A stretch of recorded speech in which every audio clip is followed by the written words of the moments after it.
கர்த்தருக்குள் பிரியமானவர்களே, ஜனவரி 29 இன்றைய பனித்துளிகளின் தலைப்பானது உலக முடிவின் அடையாளங்கள். வசனம் மத்தேயு 24 அதிகாரம் 3 வசனம். உம்முடைய வருகைக்கும் உலகத்தின் முடிவுக்கும் அடையாளம் என்ன? எங்களுக்கு சொல்ல வேண்டும் என்றார்கள். கல்வாரி அன்பால் நிரப்பப்பட்ட ஒரு வாலிபன் ஊழியம் செய்ய விரும்பினான். ஆனால் அவனுக்கு அழைப்பு இருக்கிறதா இல்லையா என்பதை அவனால் கண்டுபிடிக்க முடியவில்லை. ஆரோனை போல அழைக்கப்பட்டாலொழிய இந்த கனமான ஊழியத்திற்கு யாரும் தானாக வருவதில்லை என்று எல்லோரும் அவனுக்கு ஆலோசனை சொன்னார்கள். ஆனால் அவன் உள்ளமோ கர்த்தருடைய ஊழியத்தை வாஞ்சித்து கொண்டிருந்தது. ஒரு நாள் திறந்த வெளியிலுள்ள வாலிபருக்கான கூட்டம் ஒன்றில் அவன் கலந்து கொண்டான்.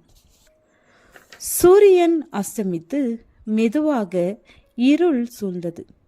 கூட்டம் நடந்து கொண்டிருந்தது. பிரசங்கியார் எழும்பி பிரகாசி என்ற தலைப்பில் பேசிக் கொண்டிருந்தார்கள். ஒவ்வொரு வாலிபர் கையிலும் பிரகாசிக்கும் மெழுகுவர்த்தியை தீபமேற்றி கொடுத்தார்கள். இந்த வாலிபன் திடீரென்று ஆண்டவரிடம் ஒரு பொருத்தனையோடு ஜெபித்தான். ஆண்டவரே, நீர் என்னை அழைத்தது உண்மையானால் நீர் எனக்கு ஓர் அடையாளத்தை காண்பியும். மற்ற எல்லா மெழுகுவர்த்திகளும் அணைந்து போகட்டும். நீர் என்னை அழைத்திருக்கிறீர் என்று அனைவரும் அறியும்படி என் மெழுகுவர்த்தி மட்டும் பிரகாசமாக எரியட்டும் என்று ஜெபித்தான்.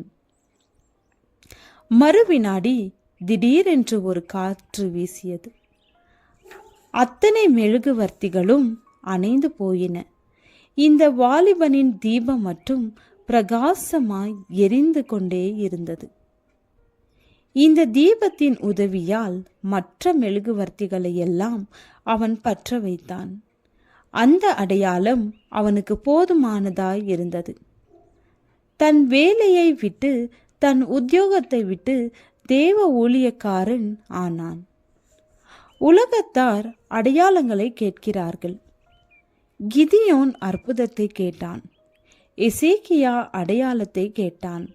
இயேசு கிறிஸ்து தமது வருகைக்கு முன் உலகத்தில் நடக்கும் நிகழ்ச்சிகளை அடையாளங்களாக சீஷர்களுக்கு சொன்னார். இன்று நாம் இயேசு சொன்ன அடையாளங்கள் நிறைவேறுதலை காண்கிறோம். இவ்விதமாக அடையாளங்களை காண்கிற நாம் கிறிஸ்துவின் வருகைக்கு ஆயத்தப்பட வேண்டும். தானியேல் வெளிப்படுத்தின புஸ்தகங்களில் சொல்லப்பட்ட அநேக தீர்க்க தரிசனங்கள் நிறைவேறிக் கொண்டிருக்கிறது. கண்டு விசுவாசிக்கிறவர்களை பார்க்கிலும் காணாமல் விசுவாசிக்கிறவர்கள் பாக்கியவான்கள். மத்தேயு 24 அதிகாரத்தை ஆழமாக படியுங்கள். அவர் உரைத்த அடையாளங்கள் எல்லாம் தவறாமல் நிறைவேறி வருகிறது. எனவே ஆயத்தமாவும் ஆயத்தப்படுத்துவோம்.